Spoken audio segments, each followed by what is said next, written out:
क्या आप सब लोग भी परेशान हो गए हैं कि इस ब्रेक इवन पॉइंट को बार-बार पढ़ करके? तो आइए समझते हैं आखिरकार ये ब्रेक इवन पॉइंट है क्या?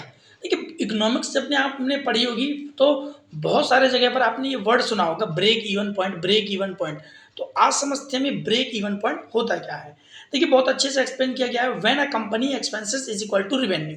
जब कंपनी के एक्सपेंसेस बराबर हो जाएँ कंपनी के रेवेन्यू के, उस पॉइंट को बोलते हैं हम ब्रेक इवन पॉइंट। आप देखिए बहुत अच्छे से ग्राफ में भी आपको डिनोट किया गया है, लॉस इस साइड दिखा रखा है, left hand side and right hand side क्या है आपके प्रॉफिट। तो जो बीच पॉइंट होता है जहाँ पे not earning a profit, not earning a loss, जहाँ पे ना तो फायदा ही हो रहा है ना ही नुकसान हो रहा है, that's called simply break even point. बहुत अच्छे से समझ में आ गया होगा आपको बहुत थोड़ी सी बातों में क्या कि जहाँ पे कंपनी के एक्सपेंसेस बराबर हो जाए कंपनी के रेवेन्यू के, which means no profit no loss, उस सिचुएशन को क्या बोलते हैं ब्रेक इवन पॉइंट। ठीक है, अब यहाँ ये देखिए वो रखा है फॉर्मूला फिक्स्ड कॉस्ट। अब यहाँ पे देखिए यूजेस क्या कर रखा है, सेटिंग ऑफ प्राइजेस, इसकी यूज कहाँ किया जाता है प्राइस को सेट करने के लिए, क्या करके कौन सा प्राइस रखे यहाँ पे नॉट प्रॉफिट नॉट लॉस हो। एनालाइज एक्सपेंसेस, एक्सपेंसेस को पता करने के लिए break even points find out किया जाता है।